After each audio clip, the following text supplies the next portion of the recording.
Hello, you're watching the Run For It YouTube channel. In case you don't know me from previous episodes, I'm Finlay, the Training and Development Manager at Run For It.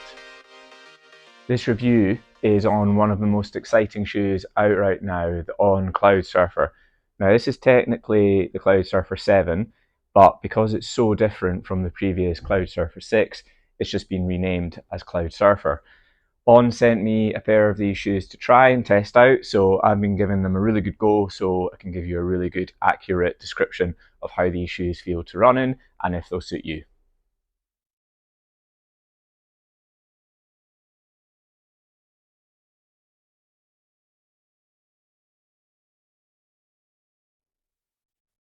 So the exciting bit of information about the Cloudsurfer is that it features something called CloudTec Phase, which is a brand new cushioning technology from On. And we don't want to go into too much science, but On used something called finite element analysis to effectively test out and simulate how this cushioning would respond to people in the real world. And the result is this technology called CloudTec Phase. So if you look at the midsole, you can see how these sections, these cutout sections, start to change in orientation. Now, if you imagine a line of dominos and you knocked it over and those falling down in sequence, this is a little bit like how that cushioning is designed to work. So what they wanted to achieve with this cushioning technology is an ultra smooth and seamless transition of your weight from landing to toe off. And that's really the main call out with this new midsole technology. So how does a Cloudsurfer cushioning feel to run in? Well, it feels incredibly smooth under your feet. And what I mean by that is when you land in the midsole, you almost don't even notice the transition from heel to toe off. It is that smooth under your feet. The next key change with this midsole is that it is the first On running shoe to not feature their Speedboard technology. So every other On running shoe has a stiffer material, this like plate that runs through the midsole that sits closer to the top of the shoe. And that creates a propulsive effect in it because when you land, it compresses down and then springs back. But it does prevent that kind of soft, plush step and feel that you would get if it wasn't there. So because the Cloudsurfer doesn't feature that Speedboard, you get this incredibly fluid transition from heel to toe off, which feels amazing at easier paces. And without doubt, these are the softest On running shoes that I've ever tried, and I've tried most of them out. So this means when you're running at easier, those aerobic paces, the cushioning feels really comfortable, really soft, really forgiving under your feet. And that's quite a different sensation from what I've experienced with some other On models. The slight downside to not having the Speedboard is that the midsole does lack some responsiveness. So when I tried picking up the pace and did some steadier runs, some pickup efforts, you definitely noticed that lack of responsiveness in your foot was sinking a little bit into the midsole. So the cushioning does feel best when you're cruising along at those slower efforts and you're just trying to forget about the pace and run easy. When it comes to the upper and how the Cloudsurfer fits, it's really comfortable, really lightweight upper. It feels pretty accommodating in the toe box. There's quite a lot of space around this area. If you're wondering, this feature across the top of the laces, there's absolutely no functionality to that. It certainly looks cool and it gives the Cloudsurfer a really nice branding, and I think it's fair to say how good the shoe looks. I think the one area of potential improvement on the Cloudsurfer upper is a little bit more midfoot lockdown.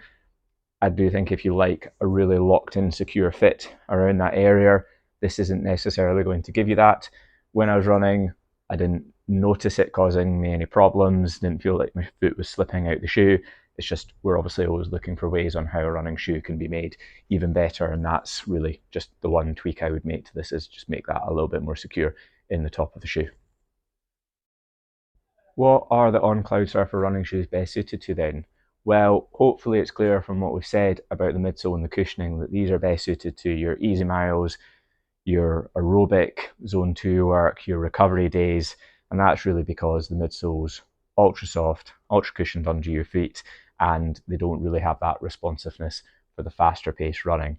Now, we get asked a lot at Run For It, what are the softest On running shoes, because their tagline is run on clouds. And as we mentioned, because most On running shoes feature that Speedboard, structure inside them, they can feel a little bit firmer at times. So if you're looking for the softest feeling experience under your feet with an On running shoe, you really do want to opt for the Cloudsurfer. However, that doesn't mean this is necessarily the best On running shoe for longer distances. Like personally, I would opt for something like the On Cloud Monster, which, although has a Speedboard, has a much thicker midsole, more cushioning under your feet, and just generally feels a lot more propulsive and very protective. So when you're running longer and you're starting to get that inevitable fatigue in your legs later on in a run, that little bit of extra bounce, that little bit of extra energy return really helps make those miles tick by with a little bit more ease and takes that stress off your muscles and off your tiring legs. Another option to look at as well is the Cloud Stratus model. This isn't quite as built up as the Cloud Monster, but it feels really protective. And because it has the Speedboard in this, it does feel firmer than the Cloudsurfer, but this is definitely a great option for those slower paced recovery runs if you don't want that ultra soft feeling under your feet. And this is definitely much more responsive than the Cloudsurfer. So if you pick up the pace and you're doing some steadier runs, some pickup sessions, the Cloud Stratus will feel a lot better than the Cloudsurfer for that type of run. And finally, if you're wondering how the Cloudsurfer compares to maybe other brands and what model we'd compare closest to it in terms of feeling, I'd actually say the Hoka Clifton 9 is the closest running shoe I felt to this in terms of the underfoot feel and the experience. Overall, you'll just get quite a similar level of softness, and it will feel very similar when you're cruising along at those slower paced efforts. So that brings me to the end of this On Cloudsurfer review. Thanks very much for listening. If you enjoyed this video, please make sure and hit that like button and subscribe for more content like this. You can also read about the Cloudsurfer review on the Runfoot Journal as well. See you next time.